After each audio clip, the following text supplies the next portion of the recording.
Are you ready?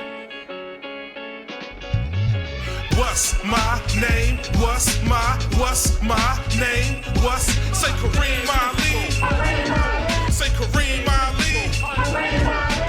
You're listening to Are you serious? the Hip Hop Debate Show. Okay, so hear me out. The official podcast of Kareem Ali. In about 2 seconds, Kareem Ali will begin to speak. Gonna be recorded. Damn, it said recording in progress. That's new. All right, they'll let you know. Yes, I bet. Yeah. Okay. All right, Kareem Ali TV. This is the Are You Serious podcast. My two guests today, I got my brother Victor Rogers, aka the Lyrical Leviathan, aka Slankster Hugh. Nigga, I'm getting really tired of saying all these names. I need to come up I'm with some getting tired of names. keeping up with who I am. I mean, today. fuck you. Haven't taken enough enough. Midol or whatever it is I need to be popping. Vic is here on the show today, and also I got a good buddy of mine for college. You know what I'm saying? We used to call him Good Hustle buddy. Man. Good buddy. A good buddy of mine from college. We used to call him Hustle Man. Michael? I got my man Andre Wright, the self-proclaimed distinguished now. Hey, good the buddy. self-proclaimed contrarian who just wants to be the opposite of whatever you say, even if It's you're right. not on purpose. You just lack multiple viewpoints. Brother, I have We've all had the many viewpoints. arguments about many things. And you've been wrong like at least 67% of the time, especially when it comes to basketball, which is what we're going to talk about today. Look at you being a Kobe stan and changing the numbers to make it be a narrative.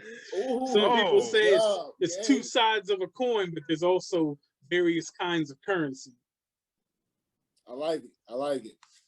All right, well, Dre is wrong. So today we're going to be talking I about, haven't even said anything yet. but I know that it's probably just going to be off. It's going to be a Right. little bit off, as you always will, because you just lack knowledge and perspective on most of these situations in which we speak about. We haven't even You know I'm introduced in the the topic room, yet. right? You know I can hear you, right? Nigga, listen, man. Okay, look.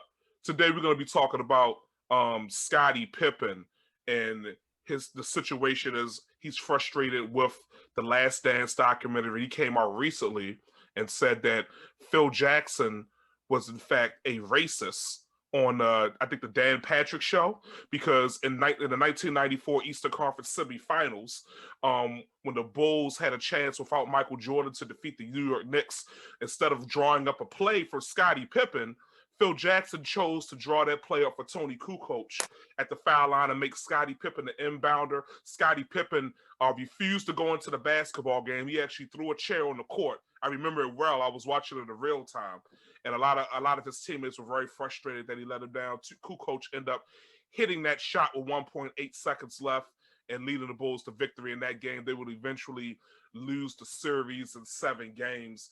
Andre Wright, is Scottie Pippen right or wrong in this situation? Is it possible that Phil Jackson could be a racist?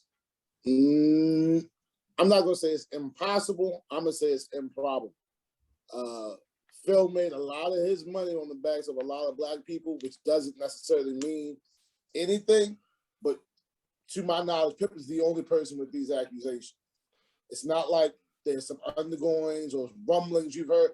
You've never heard people say anything bad about Phil, let alone him being a racist. Slank, so what would you say about the situation? Do you remember this game? Absolutely. In our youth? Yeah, I do remember it. I was very young. So I just remember it happening. I didn't really know too much about the details so much later on in life, but what I will say from a background standpoint, before I render my verdict on Sir Pippen, if you will, I coming from Pittsburgh, the only professional team we had was the Pittsburgh Pisces in the infamous low budget movie, The Fish to Save Pittsburgh, which my father was an extra in, and my future coach, one of my coaches in high school, actually was the guy shooting the free throw then. But other than the Pisces, there was no Pittsburgh team that you're going to count the CBA Piranhas later on. So I always followed my favorite player. That's the team I always rooted for. And my first favorite player was Scottie Pippen. The because everybody's favorite player was Michael Jordan. So I'm like, well, I like this Pippen guy, and I wore 33, and you know, in my playing days, in my slightly above average playing days, you know, I was all right. I used to try to pattern my game after Pippen, a little bit of Ray Allen and some Rasheed Wallace, but it all started with Pippen. And so as someone who has been a big Pippen fan from day one, I have to say, I think Scottie's bugging a little bit here. And it's kind of in Scottie's track record to be bugging a little bit. Like, he said some interesting things over the years in his broadcasting career on TV. He said some interesting things that you say, okay, that's probably not right, but I'm gonna give you the benefit of the doubt because you're Scottie goddamn Pippen. But I think that Scottie's maybe a little sensitive about the way he was pictured, the way he was, shown to be in the documentary. Wasn't necessarily in his best light. But and then even on the flip side, with that moment that happened where he was mad about not getting a shot, was he a good teammate in that moment? No. But I think, that passion to be like, I want to be the guy to take the shot, kind of fueled and benefited him. Hold on 1 second of me. So yeah, that's never happened before. 1 second, Vic. I just gotta make sure the shit is recorded. Okay, there you go. So yeah, in my opinion, even as a huge enthusiast of Pippen, I think he's kind of bugging. He said some strange things before, and now that's not to say that it's impossible, like Andre said, or even improbable that Phil Jackson might have did something based off of a race-based bias at some point. Because we look at the deeper aspect of it. Everything in America is built around white supremacy and built around a racist context. So there are lots of white people, who are in their heart doing the right thing, but could easily do some racist shit and not even realize it. So that's not to say Phil Jackson's never done or said or made a decision, considering where he grew up, of racism in it without even realizing his own racist ways just because he's white. Phil won 2 championships with those 70s Knicks teams. So yeah. Yeah, but even more than being a racist, I think the worst thing you can accuse Phil of that is very true is being a terrible front office person for the Knicks. Being a terrible team president or whatever he was. And that's Andre's team, the Knicks. He was terrible though. He set the dumpster fire on fire again, and he's supposed to be the savior. All of the back and forth from him and Carmelo, he set the Knicks back like 5 more years when they could have a resurgence. I don't think Phil cared by the time he got to New York. Right. So, but yeah, Phil stole all the money, and that's pretty much all that was. Yeah, he didn't really want to. He really wanted to be in the Lakers with Jeannie, and Jeannie's little brother or older brother didn't want to hire Phil back. Not one good draft pick, and that's including Porzingis. Porzingis sucks. I don't care. Not one good. I'm not doing this. Never mind. I'm sorry. Okay, let's keep it Scottie for a second. Let me say something about Scottie. In about 2 seconds, Kareem Ali will begin to speak. See, listen, Scottie Pippen is one of the greatest basketball players of all time. I have to revise my list, but I've had Scottie Pippen at number 30 at least, because I feel like we value offensive players, but we don't give the same value to defensive players. Scottie Pippen is arguably maybe the greatest perimeter defender of all time on the short list, with a Gary Payton, who's the greatest defensive guard, Michael Jordan, who won a Defensive Player of the Year, who's also one of the greatest perimeter defenders of all time. You have Tony Allen, which most NBA players say he was the toughest to guard them. There's Kobe Bryant, who was on 9 defensive first teams and 12 NBA defensive teams. Bruce Bowen was a great defender. And then there was also I'm missing one guy. Kawhi Leonard is unbelievable as well. I don't know if he has the accolades yet, but as a perimeter defender, Kawhi Leonard is a tough load to deal with. Some people will give Joe Dumars a lot of credit as well, but I think they only give him that credit because he played Michael Jordan that well. I think it was the fact that the Detroit Pistons were so good as a team that it enhanced what Joe Dumars had. But on that list, Scottie Pippen at one point was considered to be one of, not the best all-around player in the NBA in 1994 because of his ability to fill up every category: assists, rebounds, his leadership on the court without Michael Jordan. And even when Michael Jordan was there, he gave the guys more of a soft touch, whereas Jordan was more belittling and more aggressive and intense with his teammates, and you need that package, but you also need what Scottie Pippen brought was more like a maybe more of a Magic Johnson type of approach to elevate his teammates, to elevate Horace Grant and those guys. So Pippen was a great player. I understand why Scottie Pippen may have been frustrated, because he felt like the fact that Michael Jordan wasn't in this league anymore, wasn't playing for this team, that it was his team, and Phil Jackson never, under any circumstances, even if it was a better play, would have called a play for Toni Kukoc and not Michael Jordan. Michael Jordan was going to get that shot all the time, no matter what, whether he was hot, cold, he was going to get it, because it was just coming to Michael Jordan. And Scottie Pippen expected that same respect. The problem is Scottie Pippen is a Michael Jordan. I mean, they have similar skill sets in other facets of the game, but not when it comes to offense. Michael Jordan was special on the offensive side of the basketball. And Scottie Pippen, he was good. He was really athletic. He could get his own shot, but he wasn't a shot creator like one of those explosive wings that we have of the day on the last 20 years. Tracy McGrady, maybe even a Grant Hill, Young Ray Allen, perhaps, who could get their own shot and score at a high clip. He's no Kevin Durant from that standpoint. A lot of his points sometimes came off of the attention that was paid to Jordan. He took good shots. He took the right shot in the right moment. If you look back at that game, that game that they played, Scottie Pippen had missed 2 shots down the stretch before they made the play for Toni Kukoc. Throughout the regular season, Toni Kukoc hit 2, maybe 3 last-second buzzer beaters for the Bulls to win regular season games, a season in which they went 55-27.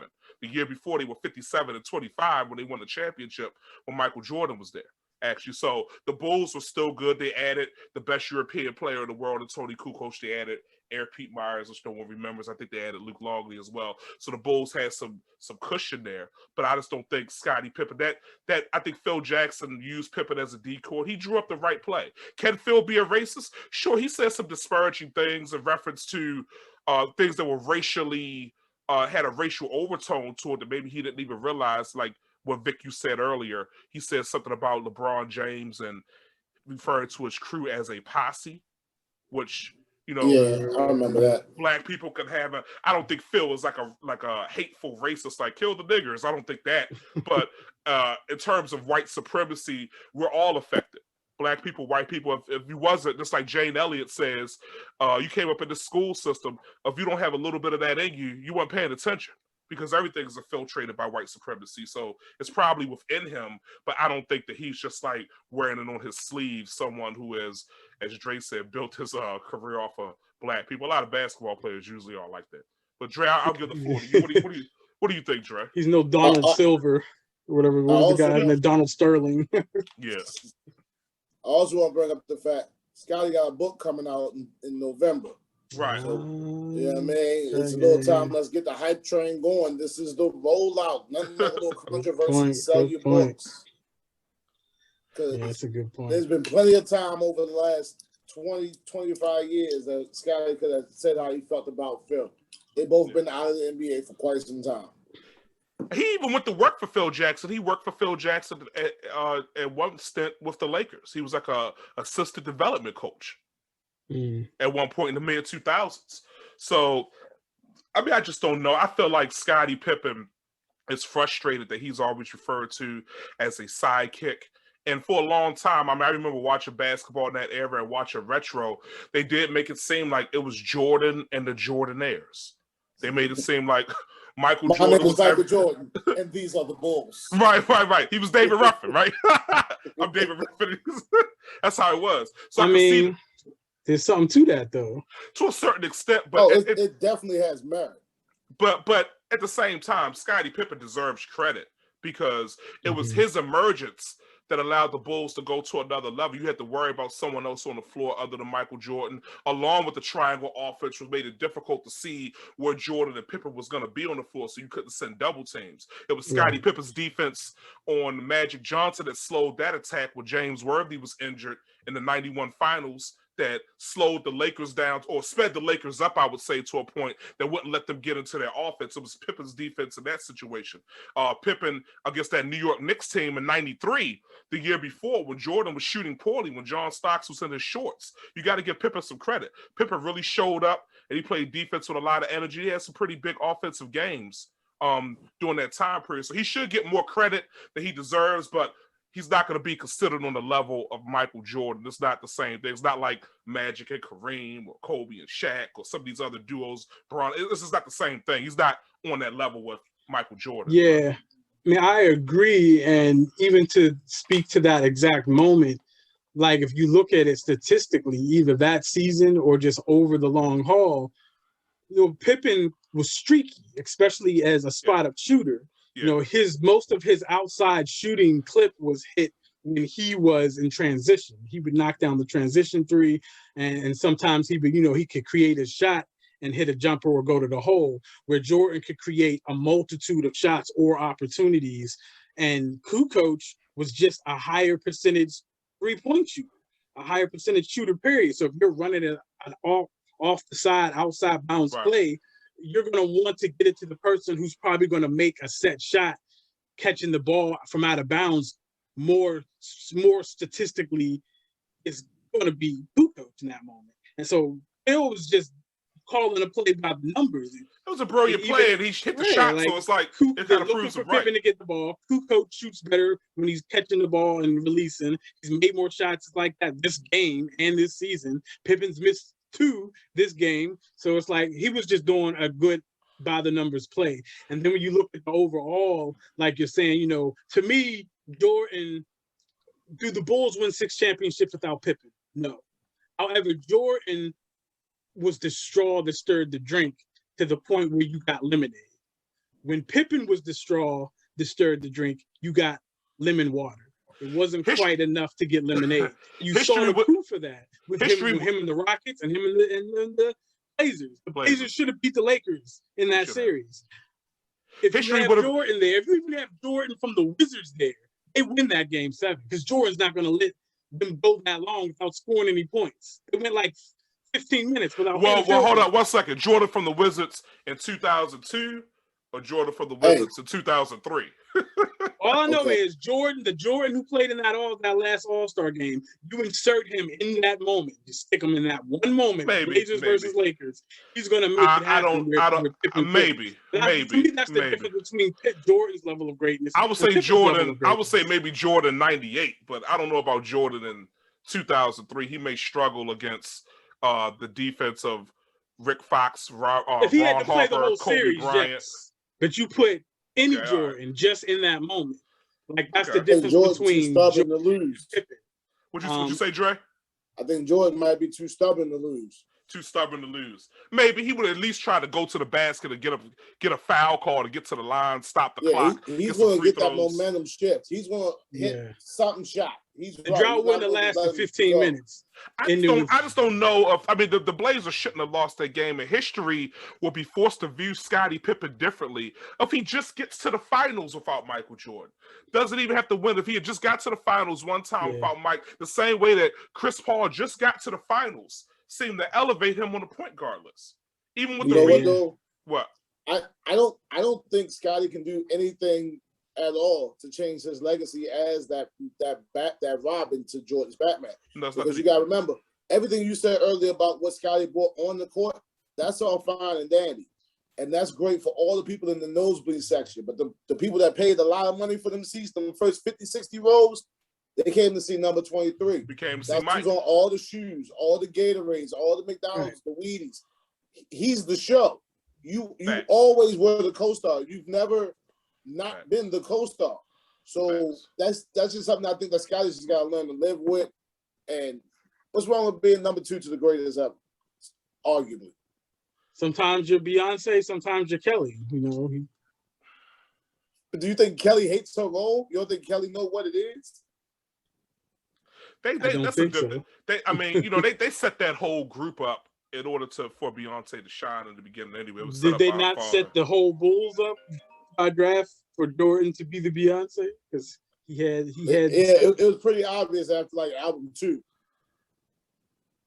I like Kelly Rowland. I think she's prettier, but that's just me. Listen, You don't like nothing popular, so we know you don't like. No, what? I like plenty of sorry. things popular, nigga. I like Michael Jackson. I'm the biggest Michael Jackson fan. Hold on. That You are shit pretty big don't Michael count. Jackson. Nobody calls you a bandwagon Michael Jackson fan. Like, it's Michael Jackson. You're black, you like Michael Jackson. It's a thing. But he's the most popular musician of all time. Yeah, but I don't. I think Michael made better songs. That's a whole different episode. I do like stuff popular. Michael versus who? Prince? That's a different episode. Okay, you let me know when you're ready. Huh? You let me know when you're ready. Yeah. Okay, we can do that. I can't wait. And don't think, motherfucker, I didn't hear that little Kobe Bryant comment you had earlier, Dre. I'm gonna fuck you up for that when we do What I say? You said some ignorant shit. I'll bring it back with a tape. You know, some change of the stat. But that's it for this episode. You know, Kareem Ali, Andre White, Victor Rogers, Slingston Hughes. Charles Barkley is better than Pippen.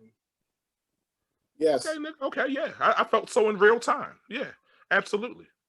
Absolutely. I mean, I felt like Karl Malone. At one time, I felt like James Worthy, Bernard King. A lot of those guys were better than Scottie, Dominique Wilkins. Now I don't know because I feel like they were better scorers, but not necessarily better all-around players because Pippen could initiate the offense. Pippen could bring the basketball up. He could do more things and they good to set the table. But they were better offensively, but they weren't necessarily better in other areas of the game. But Charles Barkley, Karl Malone, Hakeem Olajuwon, huh? Nick is better. You thought Nick was better? Nick a better scorer. I can live with it. Nick played D. He wasn't that. No. Nick did not play D. No. Listen. We had TB. This episode's supposed to be over, but y'all niggas making me do this. You gonna make me do this, Trey? Fuck it. I used to watch on TBS. In the 90s, they used to have a channel that they played all Atlanta Hawk games. So I watched Dominique in that late 80s, early 90s period. This nigga played no defense. He couldn't guard you, my nigga. He couldn't. I still got it. The Carmelo defense. It was so much to the point that Larry Bird once said when they gave Dominique a statue, he said that's hilarious. Put Dominique in a defensive stance. He never played any defense. That was a dig. No, I gotta check you there, but Nick didn't play. Charles Barkley didn't play much defense either, but Barkley was just a monster in that period from 88, 89 to 93, 94. He had to guard a lot of people bigger than him too. Yeah. Okay, so that's it. We're gonna come back at you soon. Are you serious? Quite serious.